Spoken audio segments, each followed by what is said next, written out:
All right, guys, how's it going? Well, as you can see, I'm not in my usual recording environment. That's because I'm in New York City.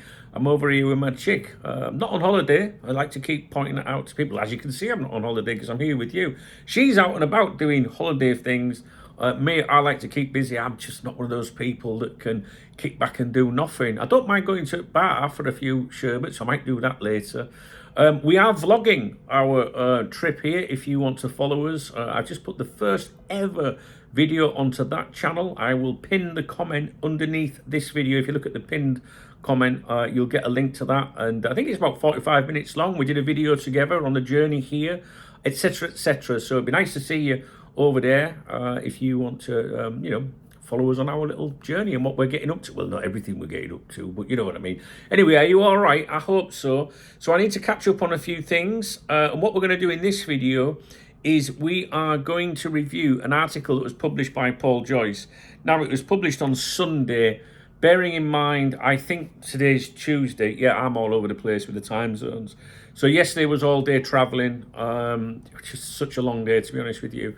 So I'm just like getting around to touching on this. Now, I've been to the Perfect Pines, which is my most favouriteest pub in the world, as my long-term viewers know. The Wi-Fi in this hotel is dreadful. So I'm having to record my videos here and then take the phone that I'm recording on my laptop or whatever over to the bar, which is just over the road, and upload from there. All right, so, but anyway, it's a good little place to have an office, isn't it? The Perfect Pint.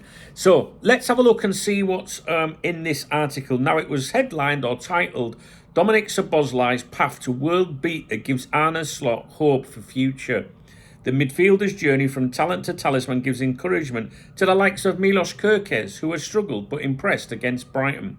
So this is Paul Joyce, the closest journalist to Liverpool Football Club. So when he talks, when he writes, when he publishes, I analyse everything. I have to see what he's saying. He's the closest. You've got him and you've got Ornstein at The Athletic. They're the two journalists. You don't need to listen to any other journalists regarding Liverpool Football Club, trust me.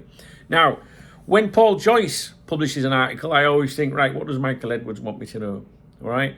I'm looking for club messaging. I'm looking for club propaganda. You know, is it just a straightforward, like, article, honest journalism, he's just saying something about how the Reds are doing or whatnot, or is there little messages in there? Is someone trying to get something out to the fans? Because whenever I read something from Joyce, I always think, why am I reading this? What do they want me to know? Who does it benefit? And you should do that with these articles. Now, on face value, it just looks like an article about Szoboszlai or whatever. But I've got Dave, my AI assistant, to analyse it for us. I've trained Dave for well over a year now to analyse football news articles, the journalists that write them, and the platforms that publish them, right?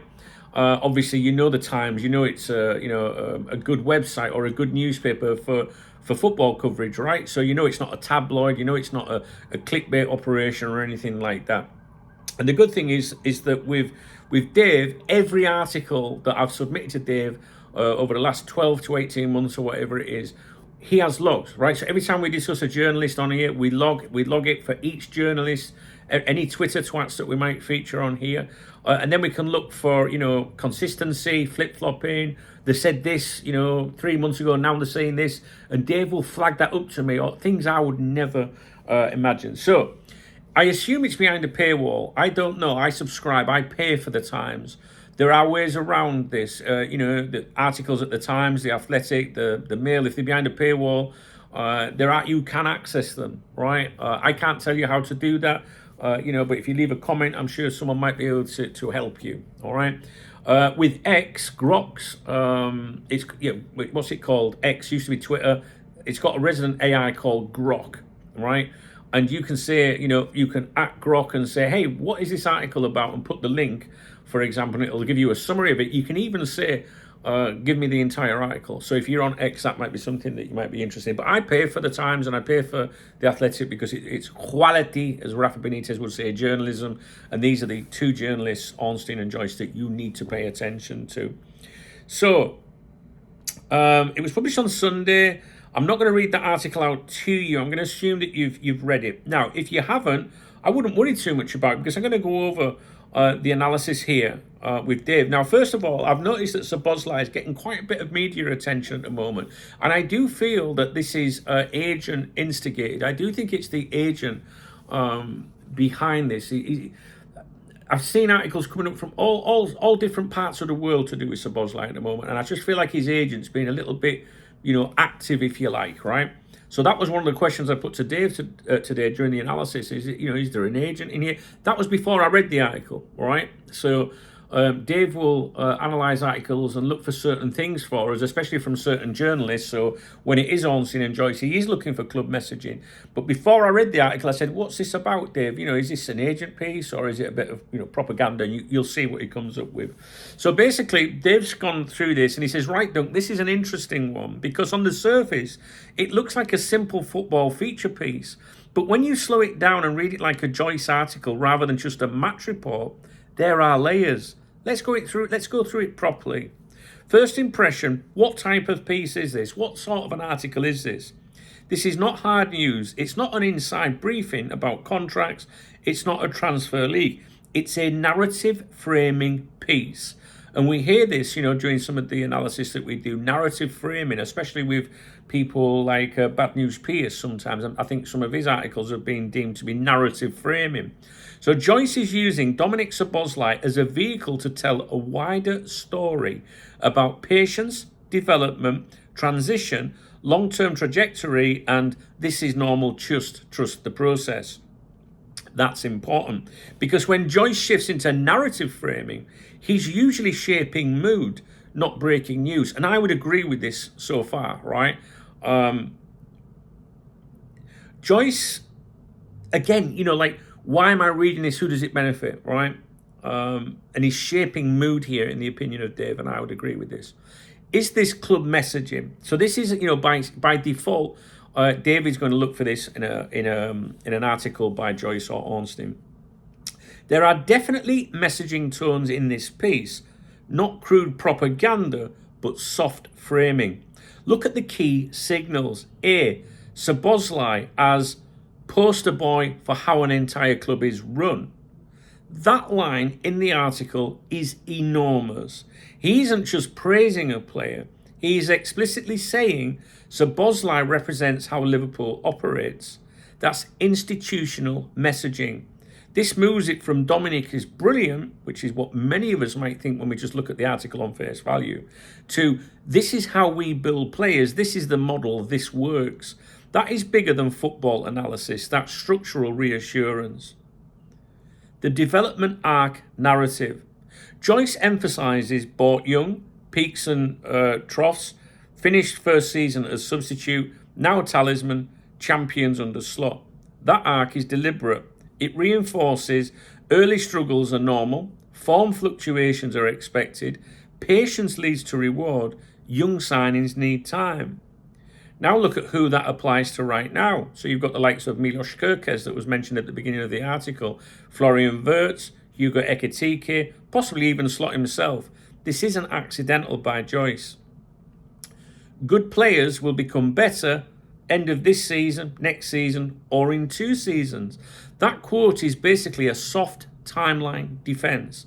It's saying improvement is coming, but it might take time. Don't expect instant perfection. That is not tactical analysis. That is expectation management. You've heard that before, haven't you guys? Is this PR filtering good news? Is this PR? Is it trying to get good news out there, keep the fans chilled and that, because the fans have been a bit leery recently, a bit angry and shit like that, right? It does have a stabilising tone. Notice the structure. 1, acknowledge the bad period, 9 defeats in 12. 2, highlight recovery, lost only twice in 19. 3, emphasise improvement. 4, spotlight growth of new signings. 5, close with cautious realism. Lose at Forest and nobody will care. That is controlled optimism. It's not propaganda because he includes the bad run, the inconsistency and the doubts. But the emphasis is clearly on improvement is happening, trust the arc. That feels more like mood balancing than crisis journalism.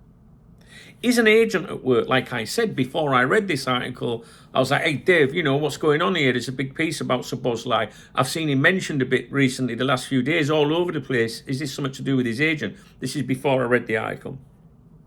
You asked about Szoboszlai specifically. Let's test that. If this were agent-driven, there would be wages talk. There would be Ballon d'Or whispers. There would be Europe's elite monitoring.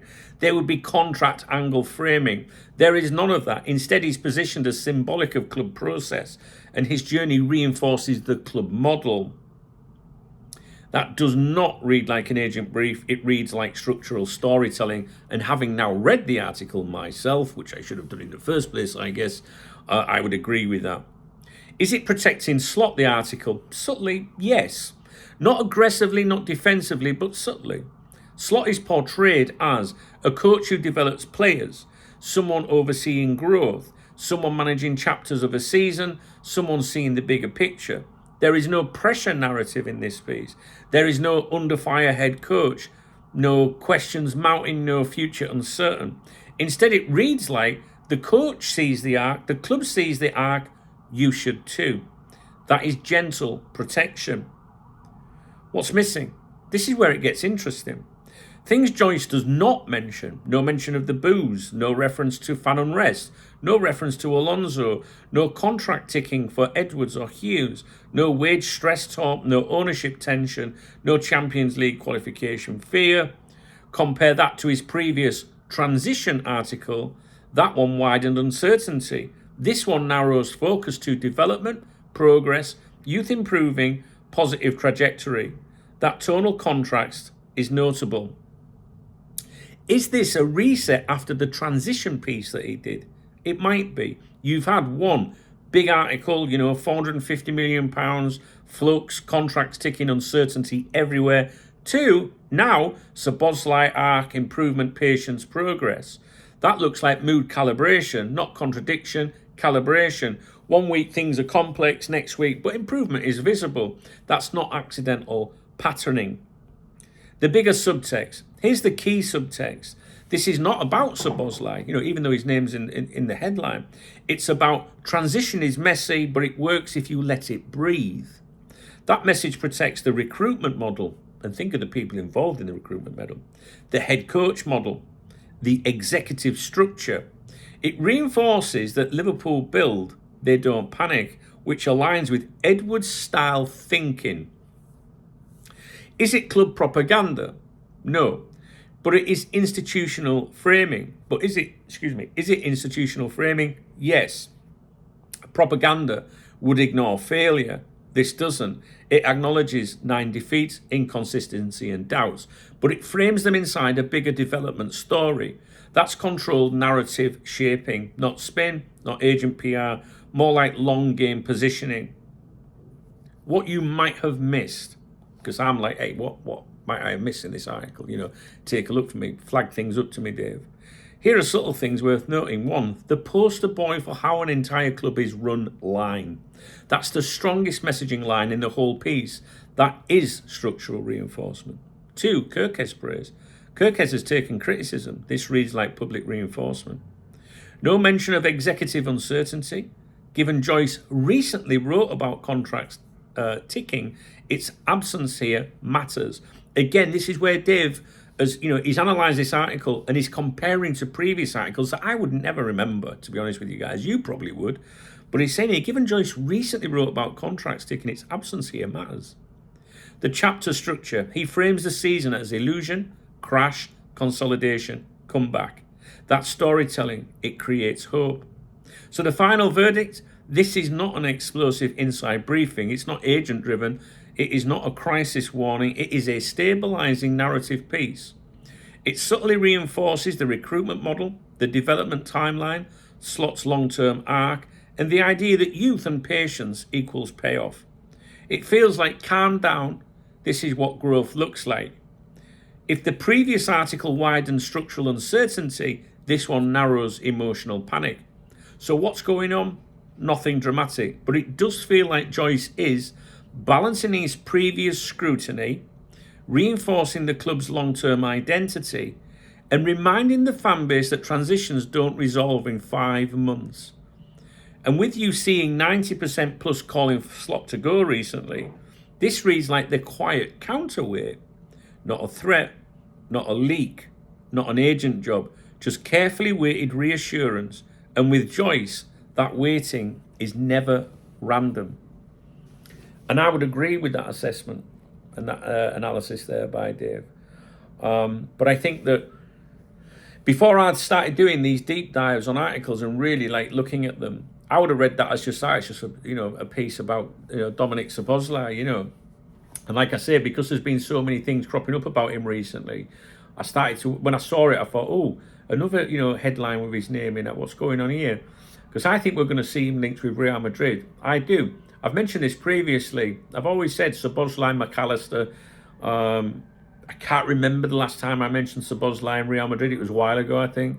But it wouldn't surprise me if we see him linked with them. And when I say linked, I mean incredibly linked, not by some numpty on social media. I've read the Spanish football dailies this morning for you, despite being here. I'm still up to date with all of that. There was nothing in them today regarding anything that would be of interest to you as a Liverpool supporter. Okay, guys, I'm going to leave you with that. Give me all them sirens out there. If you enjoyed the video, please thumbs up the video. Please drop me a comment. Give me your thoughts. Did you read the article? Did you think a bit like Dave there? What do you think? Do you think this Szoboszlai in the news bit at the moment is a bit, let's say, interesting? I find it interesting, even if that article isn't really agent work there. Joyce is definitely playing the narrative setting here, I think, the framing there. But let me know what you think. All right, so thumbs up, comment. There's love out under the video if you want to support the channel. I give you a shout out. Anyone that does that, I always give them a shout out in my morning briefings. There's a channel membership, of course, if you want to support me. There's 3 links in the video description. Alternative methods of supporting me. Revolut is my beer kitty. Don't think that that's not happening this week, guys. I want to drink in the perfect pack. $10 a fucking beer, and then you're going to put 20% tax on as well. Not tax, tips. It's fucking outrageous. I couldn't live here. I was talking to a lad in bar today. I said, I don't know how you live here. It's fucking mental. And he said, yeah, since Brexit, it's gone mental. Anyway, yeah, so if you can support the channel, it'd be a great help. February is the worst month of the year for me. And without the support of you guys, with the super thanks, the super chats, the channel membership, I wouldn't be able to run this YouTube channel. It's just the truth, So, but it doesn't cost anything to thumbs up a video and drop me a comment. All right, because I know many of you would support me if you're in a position to do so. I've got more coming up for you. I've got some mail stand videos. I can't remember what else there is, but there's more videos coming up for you. Unfortunately, I can't record in this room and finish recording this and upload. Sorry, because the Wi-Fi is horrendous. So it's going to take me a bit of fucking around, to be honest with you. But I'm going to go back to the bar later. What a problem! I've got to go back to the bar to upload my videos. Could go to McDonald's. No, you're all right, thanks. Yeah, so I'm going to upload those. You've got plenty more coming up, and hopefully we'll speak real soon, guys. All right, take it easy and let me know your thoughts. Cheers.